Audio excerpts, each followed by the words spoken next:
আসসালামু আলাইকুম। অবশেষে দেখাতে এলাম আমার একেবারে রেডি হয়ে যাওয়া নতুন যে প্রজেক্টের কাজ করছিলাম সেটির এই প্রজেক্টটি তৈরি করতে আমার 4 দিন সময় লেগেছে।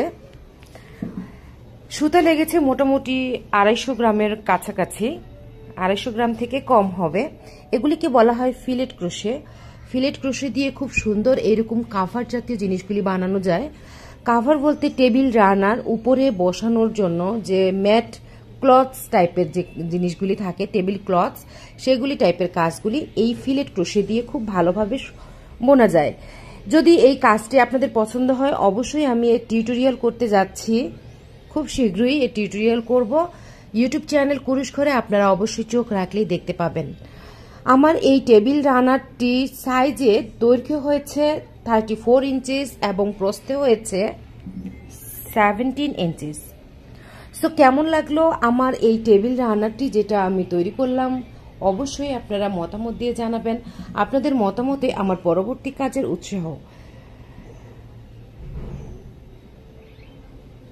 যদি আপনাদের রিকোয়েস্টে কোনো ডিজাইন থাকে কিংবা কোনো পরামর্শ থাকে, অবশ্যই কমেন্টস বক্সে জানাবেন।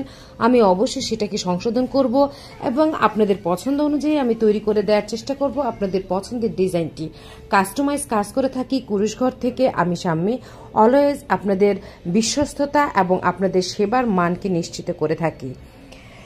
এই কাজটি ডেসক্রিপশন দিয়ে থাকি। এটির মূলত এখান পর্যন্ত একটি মেইন প্যাটার্নটি এখানে আমাকে বর্ধিত করতে হয়েছে, ছোট্ট এই পার্টটুকু এবং এই পাশের এই পার্টটুকু। এই পাশে এখানে 2টা রাউন্ড দেখতে পাচ্ছেন, এই 2টা রাউন্ড হলো বর্ডারের জন্য আমি রেডি করেছি।